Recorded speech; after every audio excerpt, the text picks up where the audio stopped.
I'm Janie. And I'm Claire. And today at Gibbs Farm, we are going to attempt the often forgotten art of Victorian hair flowers using our own hair.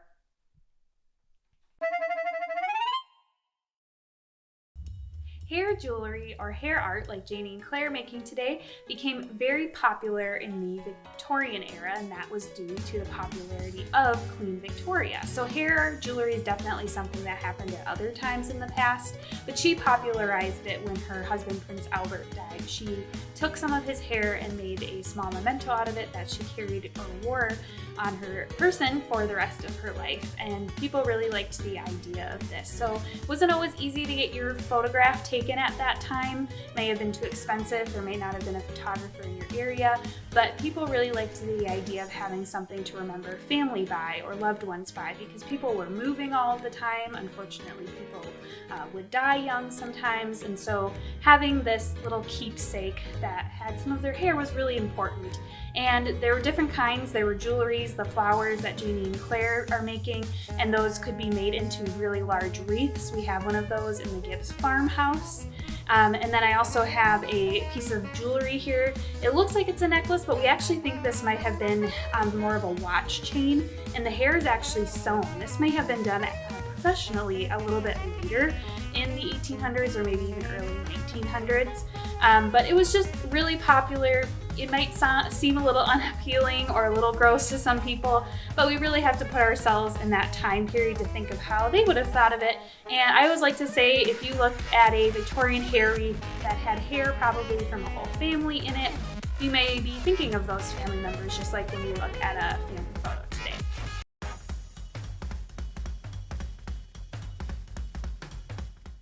There's just going to be a lot of video of you guys going like this.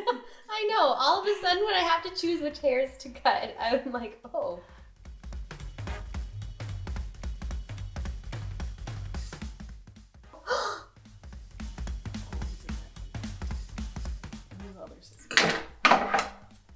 Oh, you're just going for it? I don't have any of the cotton scissors, right? No.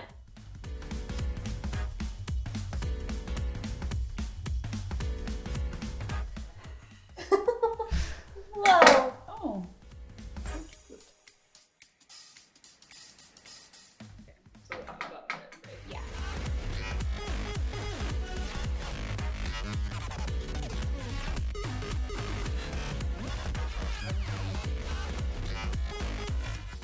There you go. Look at it. A little bit more. I was thinking like around here. Oh.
Well, we made some flowers.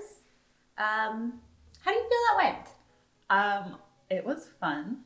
it was difficult. And I know what I'd do better next time. It was definitely harder than I thought it would be, particularly because hair. It just it goes everywhere. Yeah. And It's very slippery. yeah, and everybody's hair is different, so it's gonna take different amounts of work to try to get it to look good. So it's definitely not the most beautiful thing, but I think I do have more of an appreciation for all of the hair jewelry that we've seen and like the hair wreaths and stuff. Yeah, definitely. And I think I got better, which is good. But my hair's not long enough, and I feel like I have pretty long hair. So yeah, that would make a difference to have a little bit more hair. I think would cover up some of the flaws. But apparently, I threw a lot of my hair away, but I had enough to make this one, and enough to make 1.5 of these. yeah, that's really cute. I also have layered hair. I have layers in my hair, and so that made it a little bit more difficult. But I guess that the fashion of the time was no layers and just really long hair. So anyways, 10 out of 10 would recommend. Don't go start cutting your hair without some, adult supervision or another grown-up who will keep you from cutting off all of your hair. Yeah. We'll provide an intervention if you need it. So thank you so much for watching. We hope you enjoyed this foray into the Victorian art of making flowers out of human hair. So like and subscribe, and we'll see you next time. Bye. Bye.